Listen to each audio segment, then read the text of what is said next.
বহুমুখী উচ্চ বিদ্যালয় কর্তৃক অনলাইন ক্লাসে তোমাদের স্বাগত। সপ্তম শ্রেণীর বিষয় গণিত অধ্যায় 2.2 এর আগের ক্লাসে আমরা কিছু গুরুত্বপূর্ণ অঙ্ক করেছিলাম। আজকে বাকি আরো কিছু অঙ্ক করব। তোমরা আশা করি তোমরা মনোযোগ সহকারে দেখবে, বাড়িতে করবে, ঠিক আছে? আর আজকে আমরা 5 নম্বর অঙ্ক থেকে মূল 2.2 অধ্যায়ের 5 নম্বর অঙ্ক থেকে শুরু করতেছি। এর আগে আমরা আরো 4টি অঙ্ক করেছিলাম। আজকে 5 নম্বর অঙ্ক থেকে শুরু করতেছি। আগে 5 নম্বর প্রশ্নটা করতেছি, তোমরা একটু খেয়াল করো। আর তোমরা অঙ্ক করার সময় অবশ্যই বইটাকে সামনে রাখবে, প্রশ্নটা ভালো করে বুঝবে, তারপর আমাদের সমাধানটা দেখবে। প্রতিটি চকলেট 8 টাকা হিসাবে ক্রয় করে 8.50 টাকা হিসাবে বিক্রয় করলে 25 টাকা লাভ হতো। মোট কতটি চকলেট ক্রয় করা হয়েছিল। আমি প্রশ্নটা আবার করতেছি। প্রতিটি চকলেট 8 টাকা হিসাবে ক্রয় করে 8.50 টাকা হিসাবে বিক্রয় করে 25 টাকা লাভ হলো। মোট কতটি চকলেট ক্রয় করা হয়েছিল। তাহলে আমরা করার আগে আমরা অঙ্কটা একটু বুঝে নিচ্ছি। আমরা একটি চকলেট 8 টাকায় কিনেছিলাম, 8.50 টাকা বিক্রি করেছি, তাহলে এখানে অবশ্যই আমাদের লাভ হয়েছে। তো লাভ হলে আগে আমরা লাভের সূত্রটা লিখব। লাভ সমান বিক্রয় মূল্য বিয়োগ ক্রয় মূল্য। আমাদের বিক্রয় মূল্য প্রতিটি চকলেটের বিক্রয় মূল্য ছিল 8.50 টাকা আর ক্রয় মূল্য ছিল 8 টাকা। তাহলে আমাদের এতে লাভ হয়েছে 8.50 থেকে 8 গেলে লাভ হবে 0.50 টাকা। তাহলে আমরা বুঝতে পারতেছি একটি চকলেটে লাভ হয়েছে 0.50 টাকা। তাহলে আমাদের মোট চকলেট বিক্রি করে লাভ হয়েছে 25 টাকা। তাহলে বুঝতে হবে আমাদের কতগুলো চকলেট বিক্রি করে আমরা 25 টাকা লাভ করেছি। তাহলে আমরা বুঝতে পারতেছি একটি চকলেটে লাভ হয়েছে 50 টাকা, 0.50 টাকা একটি চকলেটে। তাহলে আমরা এটাই লিখব, 0.50 টাকা লাভ হয় একটি চকলেটে। সুতরাং 1 টাকা লাভ হবে আরো কমটি চকলেটে। সুতরাং আমাদের 25 টাকা লাভ হয়েছিল। 25 টাকা লাভ সমান 1 গুণ 25.50। আমরা কাটাকাটিটা সহজে বোঝানোর জন্য তোমাদেরকে এখানে দশমিকটাকে ভেঙে দেখাচ্ছি। 1 গুণ 25 গুণ, যেহেতু নিচে দশমিক আছে, দশমিকের জন্য উপরে 1 বসাতে হবে, দশমিকের পরে যতগুলো দাও ততগুলো শূন্য বসাতে হবে, তাহলে নিচে যে দশমিক আছে সেটা উঠে যাবে। আমরা 50 দিয়ে 100 কে কাটি দুবার, তাহলে 25 দুগুণে 50 টি চকলেট। তাহলে বুঝতে পারতেছি আমাদের একটি চকলেটে যদি লাভ হয় 0.50 টাকা আর 25 টাকা লাভ হলে আমাদের বিক্রি করতে হবে 50টি চকলেট। অঙ্কটা একটু দেখবে, তারপর ভালো করে প্রশ্নটা বুঝবে, অঙ্কটা করবে। এরপর আমরা পরবর্তী অঙ্কতে চলে যাচ্ছি। 6 নম্বর অঙ্ক। প্রশ্নটা একটু খেয়াল করো। প্রতি মিটার 125 টাকা দরে কাপড় ক্রয় করে 150 টাকা বিক্রি করলে দোকানদারের 2000 টাকা লাভ হয়। দোকানদার মোট কত মিটার কাপড় ক্রয় করেছিলেন। একই রকম অঙ্ক 5 নম্বর অঙ্ক নেই। 6 নম্বর অঙ্কটা 125 টাকায় কাপড় ক্রয় করে আমরা 150 টাকা বিক্রি করছি, তাহলে এটা আমাদের লাভ হয়েছে। তাহলে দোকানদার মোট লাভ করে 2000 টাকা। তাহলে সে 2000 টাকা লাভ করতে কত মিটার কাপড় ক্রয় করেছিল সেটা আমাদের বের করতে হবে।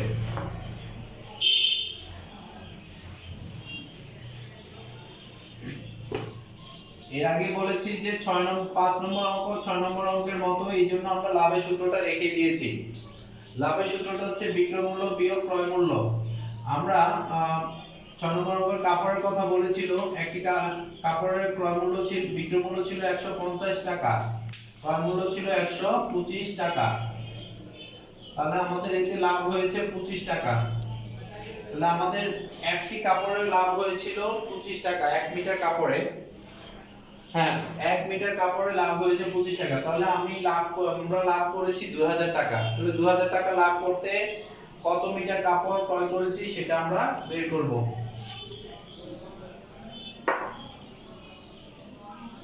আমরা লিখব 25 টাকা লাভ হয় 1 মিটারে। 1 টাকা লাভ হবে আর কম। সুতরাং আমাদের লাভ হয়েছিল টোটাল 2000 টাকা। তো 2000 টাকা লাভ হতে আমরা কত মিটার কাপড় ক্রয় করেছি সেটা বের হবে 1 গুণ 2000 ভাগ 25। 25 দিয়ে 200 কে কাটলে 8 বার 0 80 মিটার।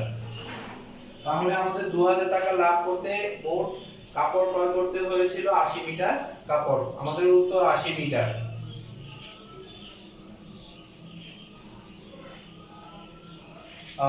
এরপর আমরা আরেকটি গুরুত্বপূর্ণ অঙ্ক দেখব, 7 নম্বর অঙ্ক, যেখানে বলা হয়েছে একটি দ্রব্য 190 টাকায় ক্রয় করে 175 টাকা বিক্রি করলে শতকরা কত লাভ বা ক্ষতি হবে।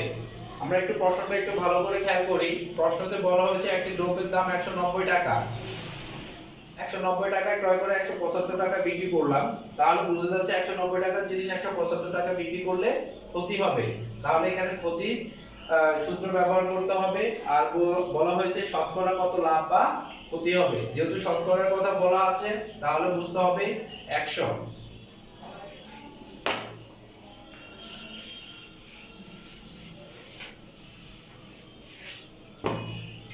7 নম্বর অঙ্কে আমরা ক্ষতি সূত্রটা লিখব। ক্ষতি সমান ক্রয় মূল্য বিয়োগ বিক্রয় মূল্য। আমাদের দ্রব্যটির ক্রয় মূল্য ছিল 190 টাকা আর আমরা বিক্রি করেছি 175 টাকা। তাহলে আমাদের ক্ষতি হয় 15 টাকা। আমরা 190 টাকা জিনিসটি 175 টাকা বিক্রি করলে 15 টাকা ক্ষতি হয়। তাহলে আমাদের শতকরা মানে 100 টাকায় কত টাকা ক্ষতি হচ্ছে সেটা বের করতে হবে। তাহলে আমরা লিখব 190 টাকা ক্ষতি হয় 15 টাকা, 1 টাকায় কত আর 100 টাকায় কত। লিখব 190 টাকায় ক্ষতি হয় সমান 15 টাকা।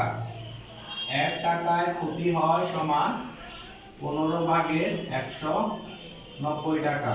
সুতরাং যেহেতু শতকরা বলা হয়েছে, শতকরা মানে 100 দ্বারা প্রকাশ করতে হবে। 15 গুণ 100 আর নিচে হবে 190। ক্যালকুলেশন ছোট করার জন্য তোমাদেরকে দেখিয়ে দিচ্ছি, 0 0 কাটা আর কাটা যাবে না, নিচে থাকবে 19 আর 10 15 150। এখন আমরা 19 দিয়ে 150 কে ভাগ করব।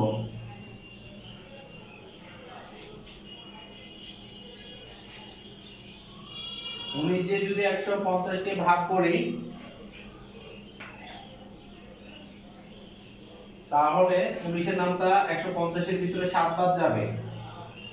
7 দিয়ে 19 কে গুণ করি, 9 এর 7 9 63, 3 হাতে 6, 7 একে 7, 7 এর 6 এ 13, 133। আবার দেখি 7 9 63, 3 হাতে 6, 7 একে 6 13, 7 হাতে 1 4 1 17। তাহলে আমাদের ক্ষতি হচ্ছে 7 সমস্ত 19 ভাগের 17%। যেহেতু 100 আছে নিচে তাহলে আমাদের এটাকে পার্সেন্ট দ্বারা প্রকাশ করতে হবে। তাহলে আমাদের 190 টাকা জিনিসটি 175 টাকা বিক্রি করে শতকরা আমাদের সমস্ত 19 ভাগের 17% ক্ষতি হচ্ছে। সর্বশেষ আরেকটি গুরুত্বপূর্ণ অঙ্কর প্রশ্ন আমরা করতেছি। তোমরা অবশ্যই অঙ্কগুলা করার আগে প্রশ্নটা ভালো করে বুঝবে আগে, তারপর আমাদের সমাধান দেখবে, তারপর অঙ্কগুলো করার চেষ্টা করবে। 8 নম্বর অঙ্কটি একটু খেয়াল করো। 25 মিটার কাপড় যে মূল্যে ক্রয় করে সে মূল্যে 20 মিটার কাপড় বিক্রয় করলে শতকরা কত লাভ বা ক্ষতি হবে। প্রশ্নটা আরেকটা বার পড়তেছি। 25 মিটার কাপড় যে মূল্যে ক্রয় করে 25 মিটার কাপড় যে মূল্য ক্রয় করে সে মূল্যে 20 মিটার কাপড় বিক্রি করলে শতকরা কত লাভ বা ক্ষতি হবে?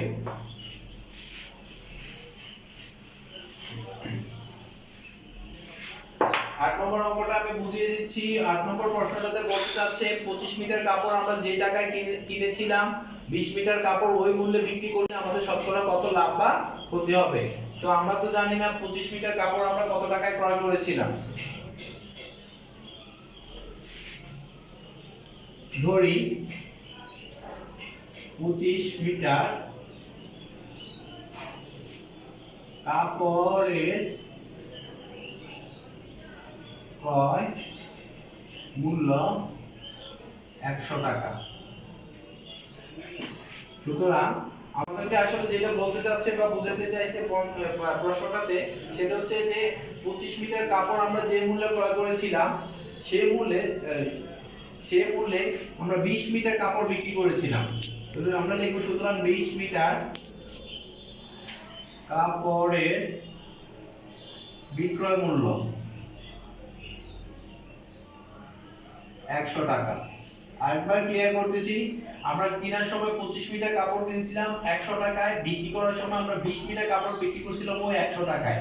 এই জন্য আমরা 25 মিটার কাপড়ের ক্রয় মূল্য ধরে নিয়েছি 100 টাকা। তাহলে 1 মিটার কাপড়ের বিক্রয় মূল্য কত হবে? আরো কম, 100 ভাগের 20। যেহেতু আমাদের কাপড় ছিল 25 মিটার, তাহলে আমরা 25 মিটার কাপড় বিক্রি করলে কি লাভ হবে সেটা বের করব।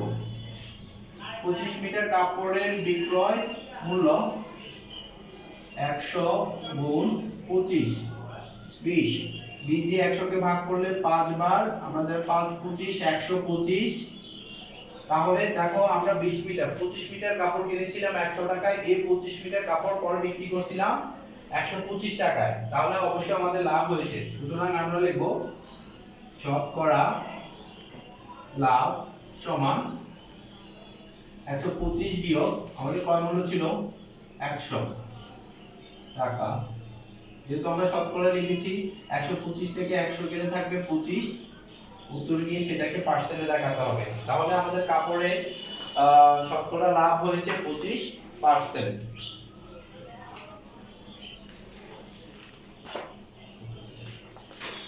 তোমরা যারা বাসায় থেকে পড়াশোনা করছো আশা করি তোমরা মনোযোগ সহকারে পড়াশোনা করবে, আমাদের অনলাইন ক্লাসগুলো দেখবে, অনলাইন ক্লাসে দেখে উপকৃত হবে এবং তোমরা ভালোভাবে অঙ্কগুলোকে সমাধান করার চেষ্টা করবে আর নিজেরা বাসায় পড়াশোনা করবে। সবাই ভালো থাকবে, সুস্থ থাকবে। সবাইকে ধন্যবাদ।